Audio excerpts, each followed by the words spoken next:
Shalom, jemaat yang dikasihi oleh Tuhan Yesus. Apapun kondisi yang ada di sekitar kita pada saat ini, kita harus tetap percaya dan yakin akan perlindungan daripada Tuhan. Yakin akan penyertaan dan pertolongan daripada Yesus Kristus atas seluruh kehidupan kita. Karena Dia katakan kita ini berharga di matanya. Karena Dia katakan kita ini adalah umat pilihannya. Maka penyertaan dan pertolongan daripada Tuhan akan terus terjadi di dalam setiap kehidupan kita. Bapak Ibu yang terkasih di dalam Yesus Kristus, besok Rabu tanggal 22 April, Bandung Raya sudah diberlakukan PSBB. Karena itu kita harus tetap mendukung program pemerintah. Mari kita jalani dan kita taati. Kita usahakan supaya kita tetap menjaga jarak, pakai masker, dan kalau tidak ada kegiatan jangan keluar rumah. Usahakan tetap tangan bersih. Kemanapun kita harus usahakan ada pengamanan bagi diri kita. Supaya kita tidak tertular dan kita juga tidak menjadi perantara untuk penularan COVID-19 ini. Karena itu tetap minta hikmat dan pertolongan daripada Tuhan. Sebelum kita masuk ke dalam firman Tuhan, mari kita bersama-sama di dalam doa. Bapa, di dalam nama Yesus, Engkaulah satu-satunya pribadi yang kami sembah, karena kami percaya kepadamu, karena kami tahu Engkau mengasihi kami, karena Engkau sudah datang untuk menebus kami. Dan kami percaya Tuhan, Engkau akan menolong kami, Engkau akan menyertai kami, dan Engkau akan memberikan hikmat, kecakapan bagi kami dalam kami menjalani kehidupan kami.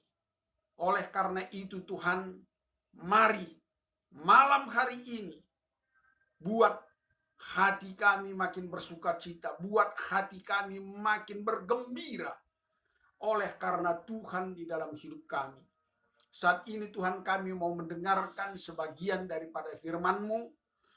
Guru Agung kami, Roh Kudus, Engkau yang melawat kami, Engkau yang menerjemahkan firman-Mu, dan layakkan hamba-Mu untuk menjadi alat saji-Mu pada malam hari ini Tuhan. Sehingga dimanapun kami diberkati. Jemaat yang di rumah, jemaat yang ikut menyaksikan siaran langsung ini dimanapun, Engkau lawat di dalam pertolongan kuasa Roh-Mu yang kudus. Sehingga kami diteguhkan, dikuatkan oleh kebenaran firman-Mu. Terima kasih Bapa. Terima kasih.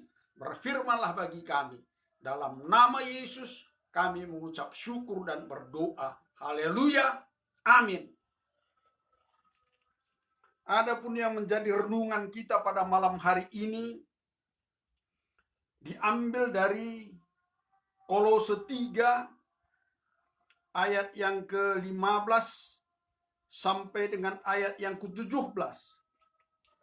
Kolose 3 ayat yang ke-15 sampai dengan ayat yang ke-17. Di sini firman Tuhan tertulis, hendaklah damai sejahtera Kristus memerintah dalam hatimu. Karena itulah kamu telah dipanggil menjadi satu tubuh, dan bersyukurlah. Hendaklah perkataan Kristus diam dengan segala kekayaannya di antara kamu, sehingga kamu dengan segala hikmat mengajar dan menegur seorang akan yang lain, dan sambil menyanyikan syukur dan puji-pujian dan nyanyian rohani, kamu mengucap syukur kepada Allah dalam hatimu. Dan segala sesuatu yang kamu lakukan dengan perkataan dan perbuatan, lakukanlah semua itu di dalam nama Tuhan Yesus, sambil mengucap syukur oleh Dia kepada Allah Bapa kita. Haleluya. Amin. Di sini firman Tuhan mengatakan bahwa hendaklah damai sejahtera Kristus memerintah dalam hatimu. Kata hendaklah di sini usahakan, perjuangkan. Damai sejahtera Kristus itu memerintah di dalam hidup kita. Kenapa dikatakan di sini hendaklah damai sejahtera Kristus memerintah dalam hatimu? Karena dikatakan selanjutnya karena untuk itulah kamu telah dipanggil menjadi satu tubuh. Dan bersyukurlah. Bapak Ibu terkasih di dalam Yesus Kristus, kita ini dikatakan satu tubuh. Artinya kita ini menjadi bagian daripada tubuh Kristus. Kita ini menjadi bagian daripada tubuh Kristus. Kita ditebus, kita diampuni, kita dibenarkan, supaya kita menjadi satu tubuh, menjadi jemaat Kristus, menjadi tubuh Kristus di tengah-tengah dunia ini. Itulah tujuan daripada Allah bagi kehidupan kita orang yang percaya kepada Dia.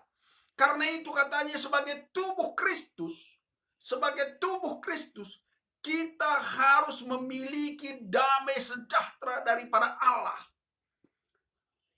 Memerintah di dalam hidup kita. Artinya, hati kita ini dipenuhi oleh sukacita. Hati kita ini dipenuhi oleh keteduhan. Hati kita ini dipenuhi oleh kebenaran. Hati kita ini dipenuhi oleh kekudusan. Hati kita ini dipenuhi oleh kebenaran takut akan Tuhan. Sehingga hati dan pikiran kita searah dengan kehendak daripada Allah. Karena itu dikatakan harus kita perjuangkan. Kita ini yakin bahwa sudah ditebus oleh Kristus. Kita ini milik daripada Kristus. Kita ini kepunyaan daripada Kristus. Dan dosa kita sudah diampuni. Tapi dengan dosa kita diampuni, bukan urusan-urusan semua kehidupan kita sudah beres. Bukan urusan-urusan semua kehidupan kita, gaya hidup kita, tingkah laku kita, sifat kita, perbuatan kita, kesukaan-kesukaan kita sudah selesai semua. Bukan. Dosa kita sudah diampuni. Tapi sesudah kita diampuni oleh Tuhan, ada perjuangan dalam diri kita ini untuk membuat hidup kita ini seturut dengan kehendak Allah. Untuk jalan pikiran kita, kesukaan kita, keinginan kita, pergaulan kita untuk seturut dengan Allah. Karena itu di dalam ayat sebelumnya dikatakan di sini di dalam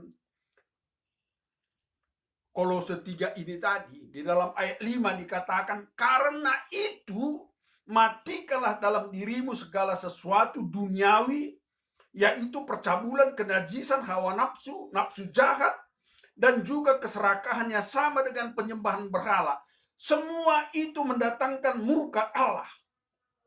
Dan orang yang seperti ini dikatakan adalah orang-orang durhaka. Orang-orang yang tidak berkenan di hadapan Tuhan. Karena itu kita harus memperjuangkan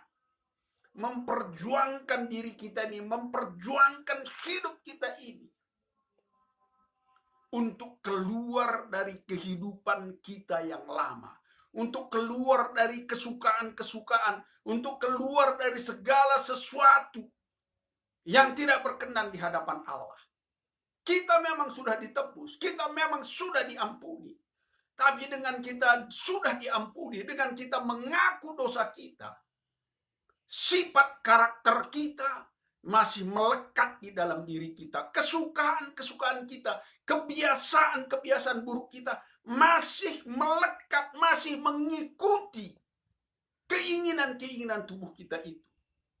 Karena itulah yang harus kita perjuangkan. Itu yang harus kita perjuangkan. Nanti Bapak Ibu bisa baca sampai dengan ayat yang ke-14. Apa perjuangan kita di sini? Yaitu untuk melawan daging kita ini. Untuk melawan jalan pikiran kita ini. Untuk melawan hawa nafsu kita. Untuk melawan kebiasaan-kebiasaan buruk kita. Untuk melawan segala sesuatu yang Tuhan tidak suka di dalam hidup kita ini. Karena itu dikatakan di dalam ayat 15 tadi, hendaklah damai sejahtera Kristus memerintah di dalam dirimu. Hendaklah damai sejahtera Kristus memerintah di dalam hatimu. Karena itu mari kita bersihkan. Mari kita bersihkan hati kita ini. Mari kita bersihkan jiwa kita ini. Mari kita bersihkan hidup kita ini. Di dalam kebenaran daripada Kristus. Karena saudara dan saya, semua orang yang percaya kepada Dia, dikatakan sudah disatukan menjadi satu organisasi tubuh Kristus di tengah-tengah dunia ini. Itulah tugas kita. Itulah panggilan daripada Allah bagi kita. Karena itu dikatakan, hendaklah damai sejahtera Kristus memerintah dalam hidup kita.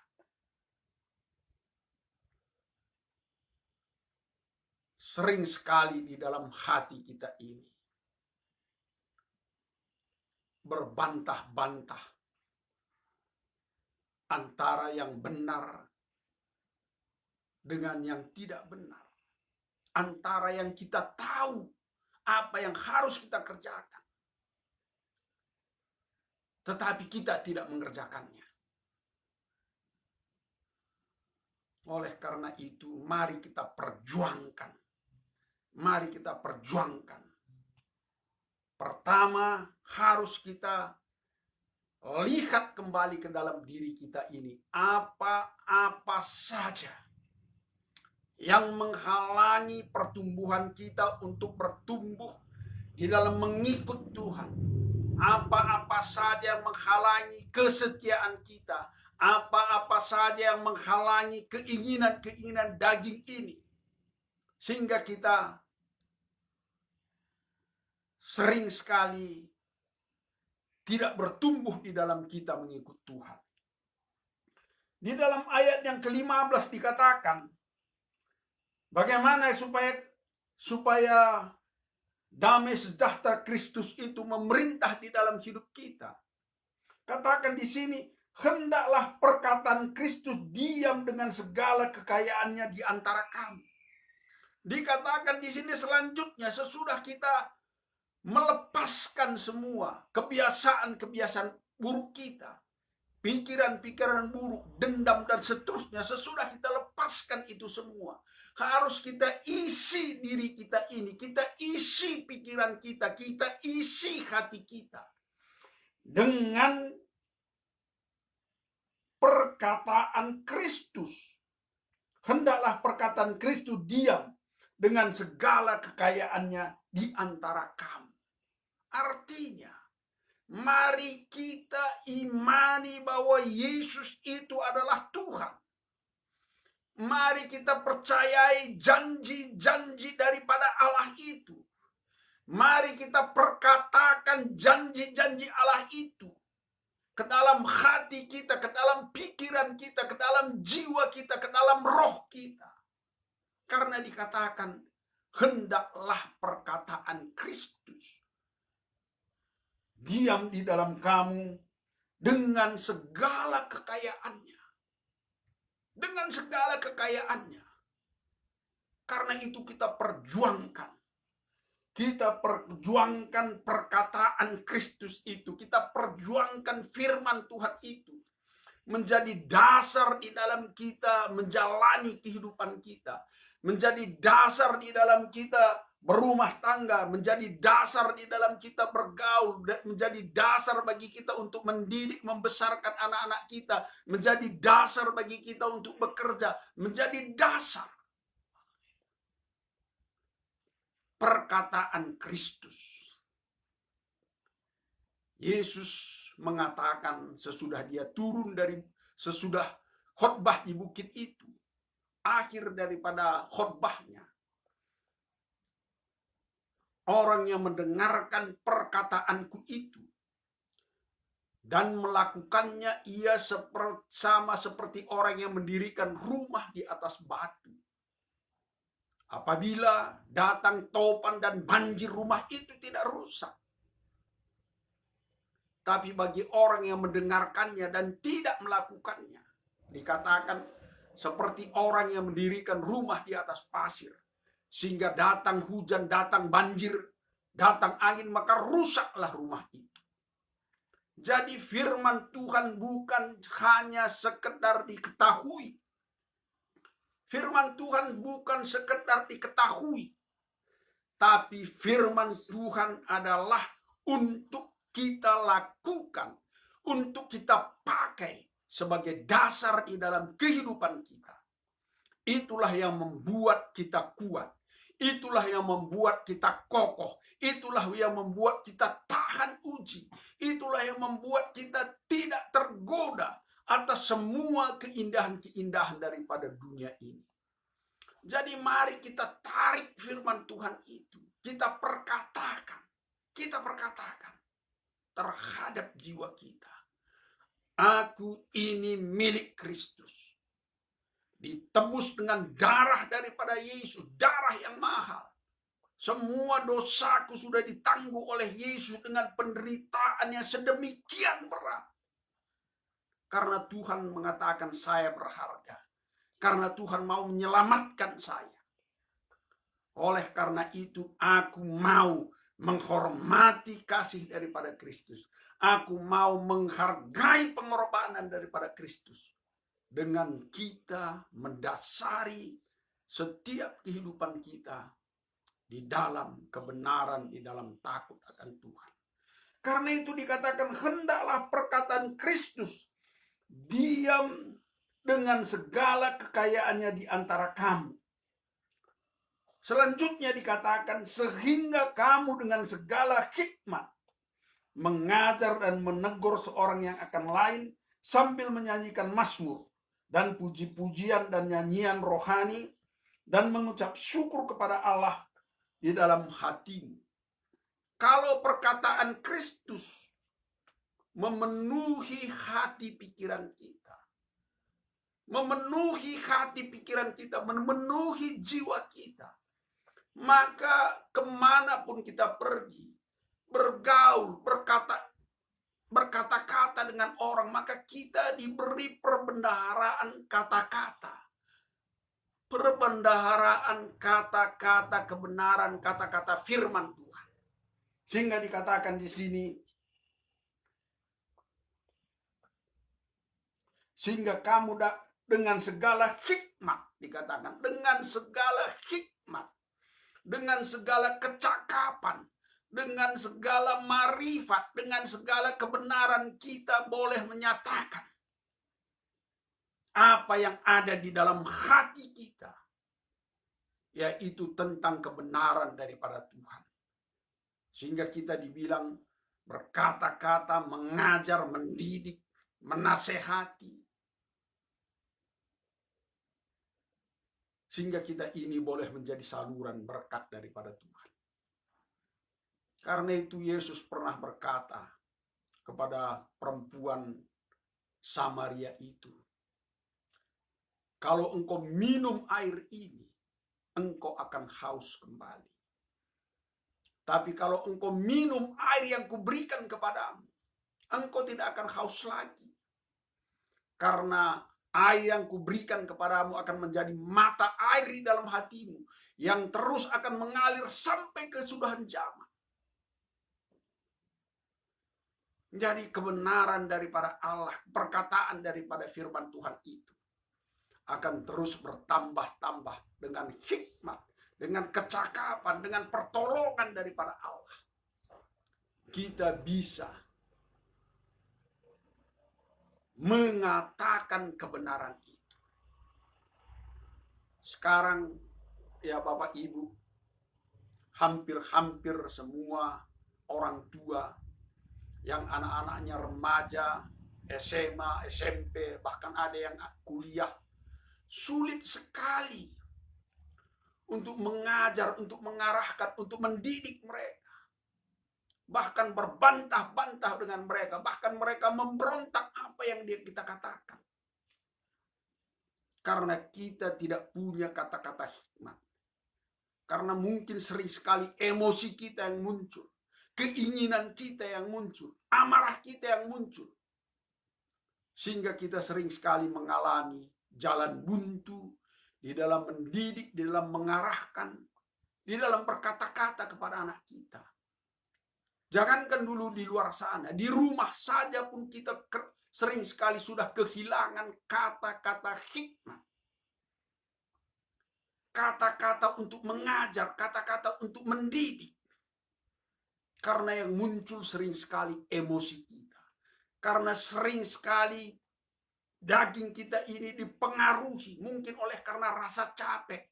Mungkin karena sering kita berkata, berbantah-bantah. Sehingga sering emosi kita yang muncul. Tapi di sini dikatakan, kalau perkataan Kristus itu memenuhi kita, maka kita punya kemampuan berkata-kata dengan mengajar, dengan menegur, dengan menasehati, untuk mengarahkan mereka untuk dalam takut akan Tuhan. Oleh karena itu, Bapak Ibu yang terkasih di dalam Yesus Kristus, mari kita perjuangkan. Mari kita perjuangkan kehendak daripada Kristus. Mari kita perjuangkan hidup takut akan Tuhan di dalam kehidupan kita. Maka Yesus Tuhan yang kita sembah itu memberikan hikmat, memberikan kecakapan, memberikan kemampuan bagi kita untuk berkata-kata, bagi kita untuk menasehati, bagi kita untuk menegur. Dan kita punya arahan di dalam takut akan Tuhan. Sehingga anak-anak kita bisa mau dengar-dengaran. Anak-anak kita mau memperhatikan apa yang kita katakan. Tanpa hikmat daripada Tuhan pada saat ini makin sulit untuk mengajar anak-anak kita. Makin sulit untuk menasehati mereka. Tapi kalau perkataan Kristus yang ada di dalam hati kita, maka perkataan itu menjadi perkataan yang diurapi, menjadi perkataan yang disertai dengan kuasa, menjadi perkataan yang mendidik, mengajar, menasehati, menegur, menyatakan kesalahan, sehingga anak-anak kita akan tersadar dari kondisi-kondisi yang dia hadapi saat ini. Hampir semua anak-anak kehilangan waktu untuk belajar karena mereka sibuk dengan gadget mereka, sibuk dengan game-gamean, sibuk dengan medsos dan seterusnya dan seterusnya. Ketika kita berbicara, mereka merasa kesenangannya terganggu. Tapi kalau kita bersama dengan Tuhan, kalau kita bersama dengan Tuhan, dengan hikmat daripada Tuhan, karena hati kita ini, karena hidup kita ini, karena pikiran kita, perasaan kita, jiwa kita dipenuhi oleh perkataan Kristus, dipenuhi oleh kebenaran-kebenaran daripada Allah itu, maka perkataan kita ini menjadi perkataan yang dapat diterima oleh mereka. Firman Tuhan juga dikatakan sebagai terang. Kalau kita bukakan terang itu, bukakan kebenaran itu, maka anak-anak kita, keluarga kita, akan meninggalkan segala sesuatu yang buruk di dalam kehidupan mereka. Karena ada kegelapan, ada sesuatu yang mempengaruhi, ada sesuatu yang menguasai mereka. Dengan kesenangan-kesenangan ini dan itu yang ditawarkan oleh dunia ini.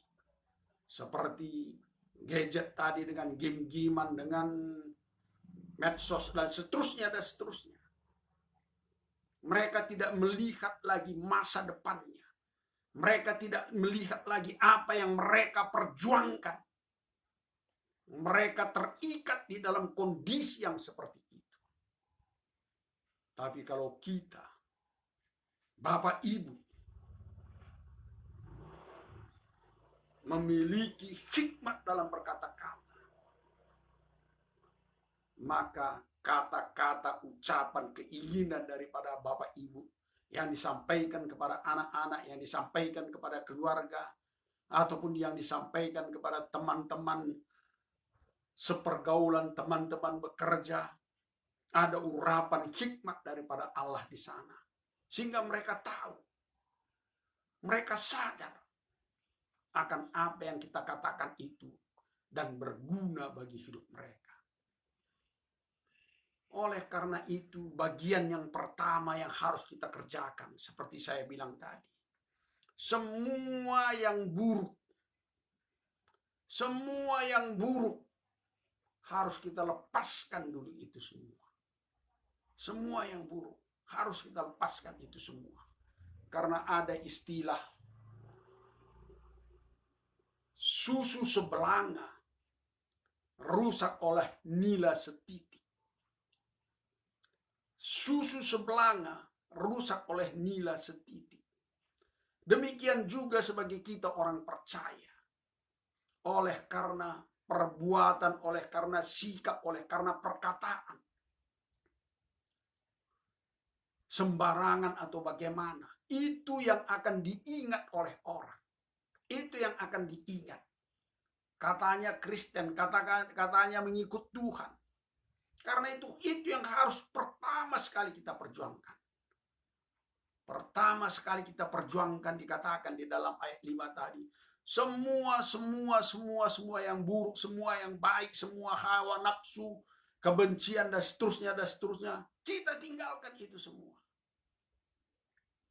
Dan kita isi hidup kita ini dengan kebenaran, dengan takut akan Tuhan.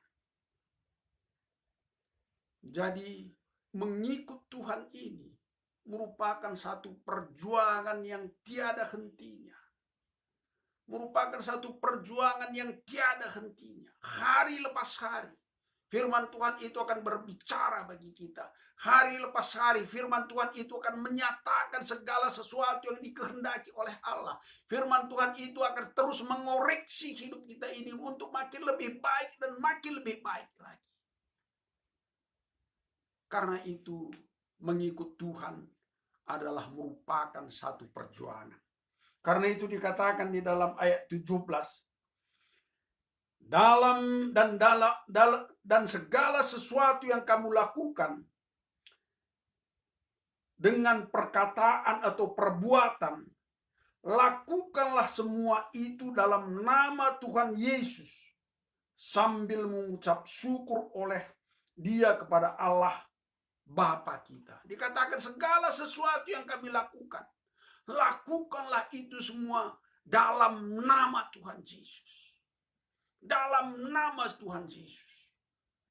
Jadi di dalam kita menjalani kehidupan kita, di tengah-tengah rumah tangga kita, dalam pergaulan kita, di tengah-tengah masyarakat, semua dikatakan di dalam nama Tuhan Yesus.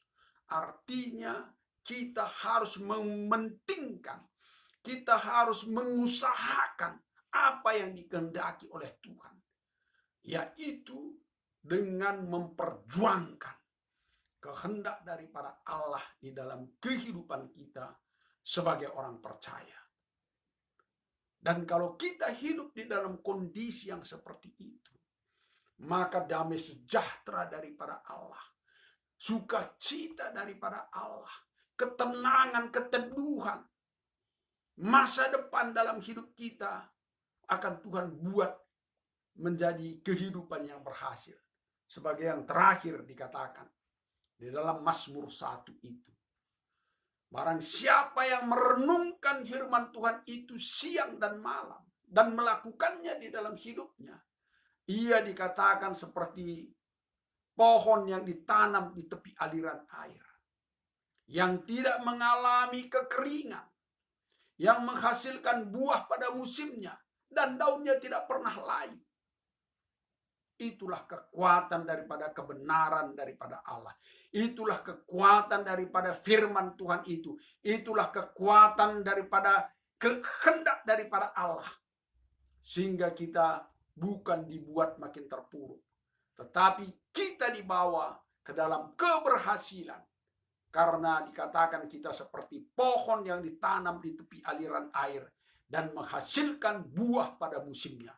Anak-anak saudara, anak-anak bapak ibu menghasilkan buah pada musimnya dikatakan. Dia akan mendapatkan tempat bersekolah yang terbaik. Dia akan menyelesaikan kuliahnya, persekolahannya tepat waktu. Itu semua terjadi oleh karena kita memperjuangkan kehendak Allah di dalam kehidupan kita. Dan perjuangan kita tentang kehendak Allah itu, itulah yang kita alirkan kepada anak-anak kita. Itulah yang kita alirkan ke tengah-tengah rumah tangga kita. Itulah yang kita alirkan ke dalam usaha kita, ke dalam seluruh kehidupan kita. Sehingga apa saja yang kita perbuat dikatakan, kita akan berhasil. Selamat malam. Tuhan Yesus memberkati. Mari kita berdoa. Bapa, di dalam nama Yesus, kami sudah merenungkan firman-Mu bersama-sama dengan jemaat-Mu. Kami berdoa Tuhan, bahwa kami semua untuk sungguh-sungguh memperjuangkan damai sejahtera daripada Allah. Untuk memperjuangkan kebenaran-kebenaran Allah di dalam hidup kami. Karena itulah yang Engkau kehendaki. Dan untuk itulah Engkau panggil kami Tuhan. Supaya kebenaran firman-Mu itu menjadi kenyataan. Rumah tangga kami diberkati. Anak-anak kami diberkati. Masa depan kami dibawa ke dalam masa depan yang penuh dengan harapan. Dan damai sejahtera daripada Allah terus ada di dalam kehidupan kami. Berkati semua anak-anak kami yang saat ini harus belajar di rumah Tuhan. Kami taruhkan persekolahan mereka ke dalam tangan-Mu. Dan Engkau yang memberikan yang terbaik bagi mereka Tuhan. Saat ini Tuhan, keadaan ekonomi juga banyak yang terganggu. Kami berdoa, peliharakan kami semua, jemaat-Mu Tuhan. Peliharakan semua, sehingga tidak ada yang berkekurangan. Yang sakit Engkau sembuhkan. Yang sakit Engkau sembuhkan. Dalam nama Yesus. Dan campur tangan juga Tuhan, bagi pemerintah untuk mengatasi COVID-19 ini Tuhan. Sehingga dalam tidak terlalu lama Tuhan, sudah bisa dienyahkan dari tengah-tengah bangsa kami ini. Berkati pemerintah kami, berkati presiden kami, berkati kami semua Tuhan. Terima kasih Bapa, terima kasih Tuhan. Haleluya.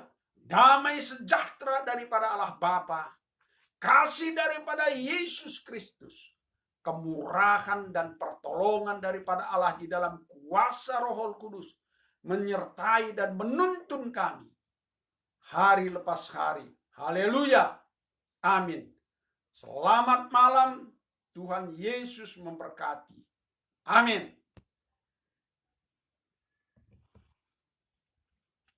Udah. Siapa itu? Ini siapa yang bujur Pak? Bujur Pak katanya, siapa itu? Ini siapa ini? Ya, yang teman-teman yang minta gabung ini. Tidak tahu lah kita siapa-siapa aja mereka itu.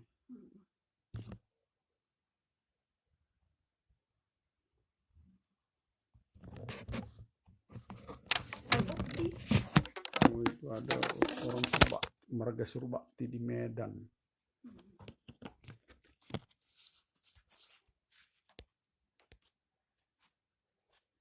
Banyak juga ya.